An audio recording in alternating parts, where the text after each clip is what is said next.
Our guest today says the sauna is more remarkable in what it didn't say on big important issues, such as the tariff deal with President Trump, the West Philippine Sea, and Marcos's foreign policy and online gambling. Well, with us now for more is Calixto Toti Chikiamco, political economist and BusinessWorld columnist. Toti, so good to see you and welcome to the program. Good morning, Kathy. Thank you for inviting me. Yeah, you know, some would argue that the Supreme Court's junking of Vice President Sara Duterte's impeachment complaint would land as number one on the list of unmentioned. Do you not agree? Yes, of course. That's the number one issue in the minds of voters and in the public. But yes, he chose not to discuss it in the SONA. Why not? Well, I guess it's quite a delicate for him, So Sarah being still enjoying some popularity because of President Duterte. So I guess he chose to not to mention it. Oh, the other big elephants in the room, if you will, the West Philippine Sea and online gaming, online gambling. That's right. He also didn't make a mention of those. That's right. That's right. Well, I guess online gambling, it's understandable. It's still weighing the pros and cons, perhaps. And it's not going to be an easy decision because, of course, it might satisfy some of those trying to shut it down for whatever reasons, moral reasons. But the fact is, if you ban it, it's more likely that they will really go underground. I think it happened at the prohibition. They banned, alcohol. Now it only went to, the business went to the mafia and all the criminal elements. Could we have had more, maybe, clarity on how the POGO ban affected the economy, or perhaps giving the economy the boost that it needed? Well, the POGO ban is, it's different in the sense that it was catering to the China's market, no? So it did affect, I think, the real estate market. As you can see, that the vacancies in the office is quite way up, no? So the POGO ban did not have as much effect on the economy as it would with the POGO, they ban online gaming. Okay, so we'll talk about the things that he did make a mention of and go to the flood control projects. Do you think the mention of that and the kind of clarity that he gave, the review, the assessment, and the timelines that he set, gave him a bit of the points that he lost because of the non-mentions of the issues we just discussed? Well, at least he mentioned something about corruption, in the flood control projects, no? And I think that's what people are clamoring for, especially in social media. They're saying, they have 350 billion in flood control projects, but you still see Metro Manila flooded. So I think it's responding to that public clamor. And that public clamor, in one word, the alleged mangling of the 2025 budget, which the budget secretary had something to say about when that post-SONA discussion happened in San Juan. Let's just listen in to what she had to say. Unang-una po, babagal ang pag-i-implement ng mga proyekto. Kasi hindi po kami ready dyan eh.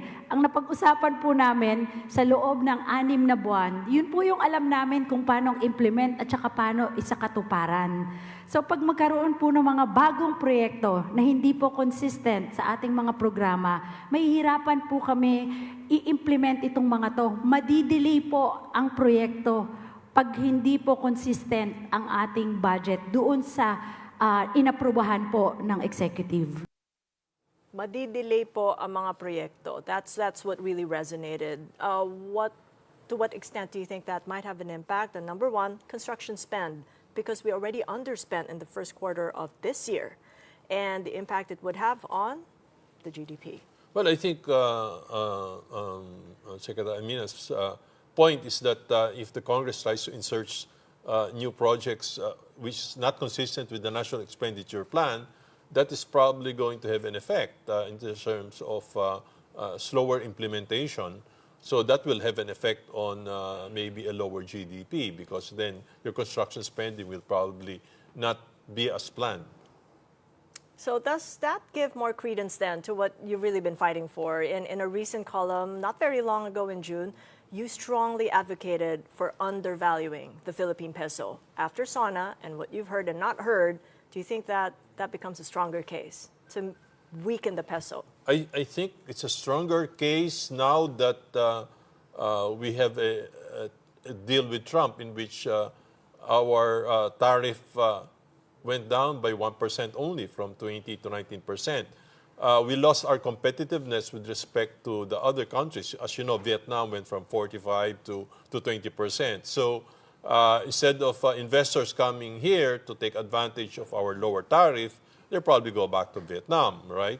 So the only way you can compensate for the high tariff is really to make your currency competitive. So that's the reason why I have been advocating for that. And I think one reason why FDIs continue to be low, despite the fact that we've been opening up with the Public Service Act, is because the dollar cost of doing business in the Philippines is still quite high.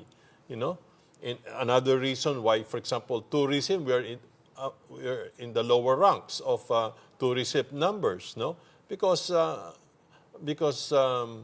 going here to the Philippines is still expensive relative to other countries because our currency is still, I think, overvalued. So I think, as you know, even look at Japan.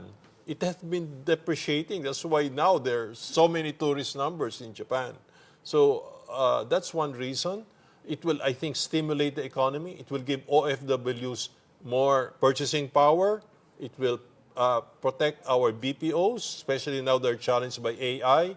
It will promote exports. It will protect our local industries because right now, China is dumping its excess capacity to other countries. So now our trade deficit with China has been really growing. The only way you can protect local industry is make the currency competitive. So how much weaker should the peso go, just very quickly?